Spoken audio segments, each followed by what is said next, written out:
मेरे प्रधानमंत्री की सोच वाली सरकार, मुख्यमंत्री नीतीश कुमार जी के अनुभव वाली सरकार, बिहार फर्स्ट, बिहारी फर्स्ट के समर्थन वाली सरकार।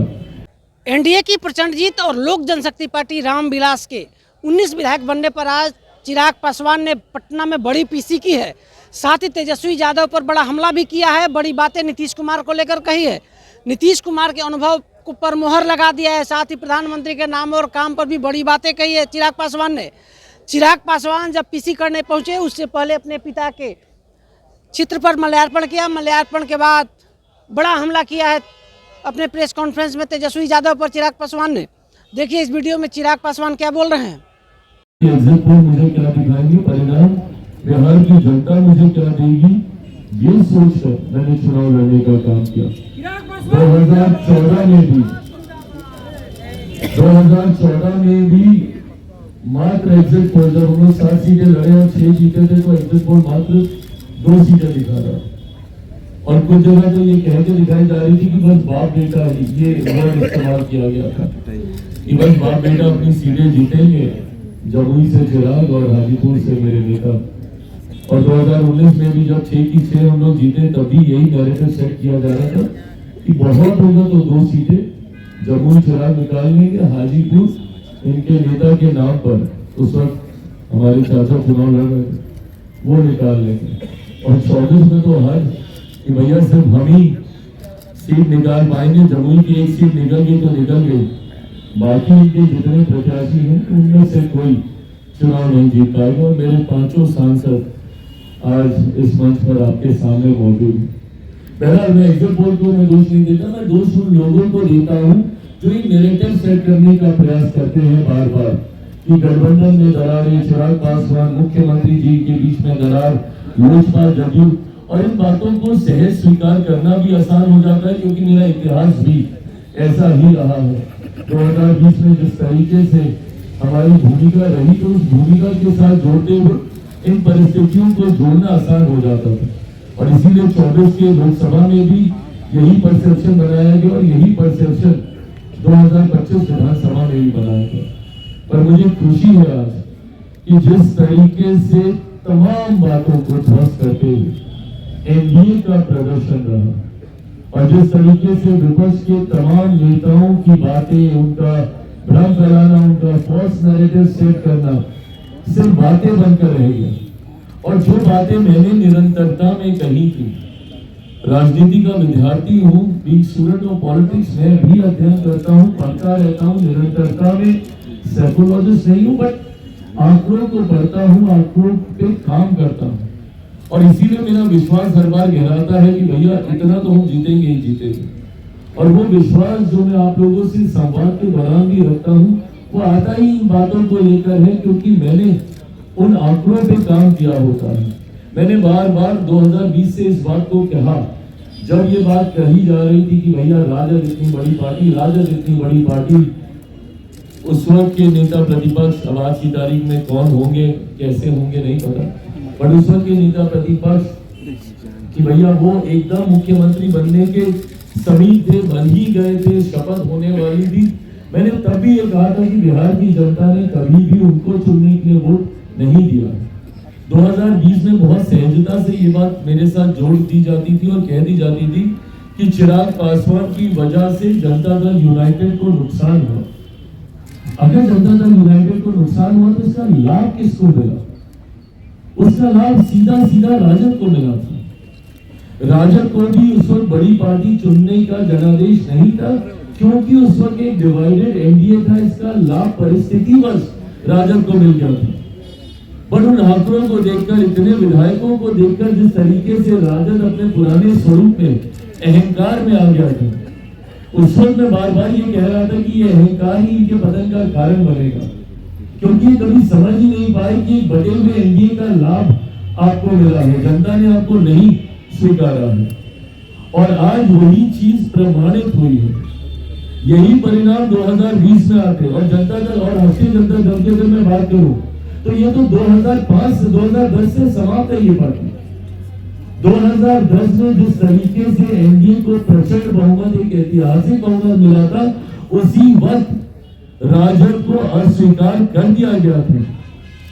और ये अस्वीकार 2005 में भी हो गया था। तो एक बार जो 90 के जंगल राज के बाद, उन 15 सालों के शासन के बाद जनता ने राजद को अस्वीकार करने का काम किया, बिहार की जनता ने कभी उन्हें दोबारा स्वीकार नहीं किया। अब उसके बाद सिर्फ परिस्थितियां बनती गई। 2010 में जनता ने स्पष्ट जनादेश दे दिया कि भैया राष्ट्रीय जनता दल जंगल राज वाला नेतृत्व तो हमें नहीं चाहिए, पर 2015 में परिस्थिति वर्ष पुनः उन्हें मौका मिला। मुख्यमंत्री नीतीश कुमार जी के उनके साथ जाने की वजह से उन्हें लाभ हुआ, और 2020 आते आते तक जिस तरीके से एनडीए में बिखरा हुआ, अगर 2015 का भी एनडीए वैसा ही रहता जैसे आज है, तो भी लोगों के खाता खोलना मुश्किल होता।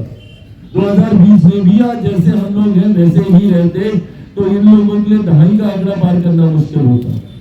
और 2025 ने तो प्रमाणित कर ही दिया भैया।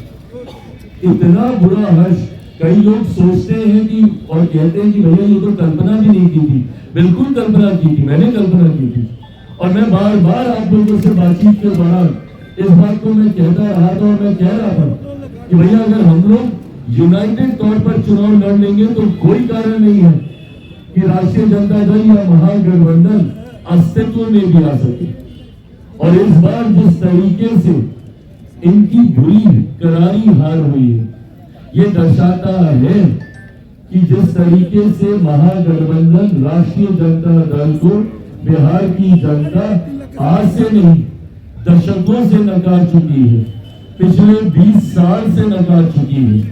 ये सिर्फ एक भ्रम बना हुआ है, और इस बार तो भ्रम यहां तक टूटा कि जिस एमवाई समीकरण की ये लोग बात करते थे, इस बार तो वो एमवाई समीकरण तक ध्वस्त हुआ है। और इस बार कई ऐसे एम हैं एक बड़ी संख्या में जिन्होंने हम लोगों का साथ देने का काम किया, जो मुख्य धारा के साथ जुड़ना चाहते हैं, और कई ऐसे वाई के साथी भी हैं जो इस बात को समझ गए भैया कि वाई का मतलब सिर्फ एक परिवार है महागठबंधन में। वाई का मतलब मुख्यमंत्री भी मैं, मेरे जेल जाने के बाद मेरी अर्धांगिनी, अगली पीढ़ी आएगी तो मेरा बेटा, सांसद बनने की बात आएगी तो मेरी बेटी, कोई भी लाभ मिलने की बात होगी तो मेरा परिवार। तो वाई भी इस बात को अच्छी तरीके से समझ गया। आज उसी समाज से आने वाले मेरे कई विधायक आप सबके पीछे यहाँ पर मौजूद हैं।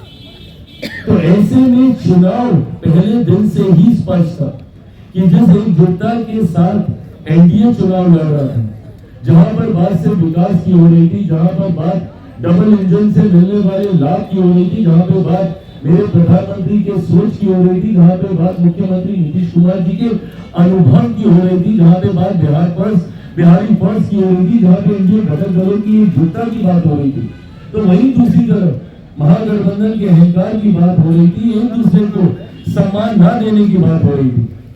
आप बताइए भैया ये कौन सहज स्वीकार करेगा कि इतनी मात्रा बच्ची के बाद, हाथ पांव जोड़ने के बाद, एक दूसरे को हाथ दिलाने के बाद तो आपने मुख्यमंत्री के चेहरे पे सहमति दी। अगर ये सहमति इतनी पहले ही थी तो राहुल जी तो भूल के गए थे ना भैया बिहार, उस वक्त घोषणा कर रहे थे उनके चेहरे पर किस तरीके से उनको डराना धमकाना पड़ा तब जाके वो चेहरे की घोषणा हो। और एक और जो मुख्यमंत्री बनने के लिए भैया पूरी पार्टी को ही उन्होंने स्वाहा कर दिया, और उस पर भी अहंकार उस गठबंधन का देखे कि जनादेश अभी तक आया नहीं था, और 18 तारीख को हम शपथ लेंगे, 18 तारीख को हम शपथ लेंगे। ये लोकतंत्र की भाषा नहीं है, ये अहंकार की भाषा है, ये तानाशाही की भाषा है। और जिसको 90 के दशक के बाद जनता ने नकारा तो आज तक उन्होंने कभी स्वीकारा नहीं। आज के बाद राष्ट्रीय जनता दल जिस तरीके से ये सांप्रदायिकता जातीयता का प्रतीक बन चुका था, एमवाई समीकरण, और कल मुझे खुशी हुई कि जिस बिहार पर बिहारी फर्स्ट की सोच को मेरे प्रधानमंत्री जी ने भी मजबूती से दोहराने का काम किया, जिस बात को मैंने हर मन से कहा कि सही मायनों में बिहार में कोई एमवाई समीकरण है तो उस एम में देश की ही नहीं दुनिया की आधी आबादी का प्रतिनिधित्व करने वाली महिलाएं हैं, तो उस वाई में मेरे प्रदेश की ही नहीं देश की सबसे बड़ी आबादी युवाओं की है। ये है सही मायनों में एमवाई का समीकरण। कल प्रधानमंत्री जी ने भी इस बात को मजबूती से कहने का काम किया। इस एमवाई समीकरण के साथ आने वाले दिनों में हमारी सरकार कार्य करने का काम करेगी, जहां पे जात पात धर्म मजहब से उठकर एक समावेश की सोच के साथ, जिसमें बिहार पर बिहारी फर्स्ट का मजबूत समर्थन आप सबको देखने को मिलेगा। आने वाले दिनों में आप सबको देखने को मिलेगी। मैं ये मानता हूँ कि अगले 5 साल बिहार के लिए स्वर्णिम काल के तौर पर होगी। पिछले साल 1.25 साल में हम सब ने अनुभव किया कि कैसे मेरे प्रधानमंत्री के लिए बिहार प्राथमिकता है। देश का प्रधानमंत्री साल भर के भीतर 12-13 बार बिहार आते हैं। चुनाव प्रचार को जिस तरीके से उन्होंने लीड करने का काम किया, जिस तरीके से हर दूसरे दिन बिहार आकर उन्होंने यहाँ पे प्रचार करने का काम किया, ऐसे में परिणामों के बाद जहां मैं बिहार की जनता का धन्यवाद करता हूं कि सही समय पे लिया गया सही फैसला। आज की तारीख में बिहार में जरूरत है इस डबल इंजन की सरकार की। तो वहीं मैं मेरे प्रधानमंत्री का धन्यवाद करता हूं, जितनी मेहनत उन्होंने चुनाव प्रचार में करने का काम किया। हर दूसरे दिन बिहार आकर जिस तरीके से उन्होंने बिहारियों में ये विश्वास दिलाने का काम किया, चुनाव से पहले भी जिस तरीके से निरंतरता में बिहार आकर लाखों करोड़ों की परियोजनाओं को बिहार बिहारियों के लिए समर्पित करने का काम किया, न सिर्फ शुभारंभ किया बल्कि उद्घाटन कर बिहारियों को उन योजनाओं को समर्पित करने का काम किया। इन चीजों में विश्वास बढ़ा बिहारियों के मन में। और जिस तरीके से मुख्यमंत्री नीतीश कुमार जी ने इस पूरे चुनाव कैंपेन को लीड करने का काम किया, कल मैंने फोन के माध्यम से तो उनको बधाई दिया, व्यक्तिगत मुलाकात में भी मैंने मुख्यमंत्री जी को बधाई देने का काम किया।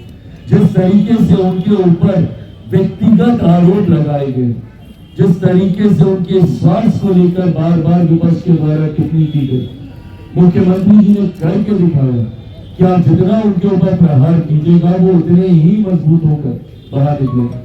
न सिर्फ उन्होंने चुनाव कैंपेन को लीड किया बल्कि विपरीत परिस्थितियों में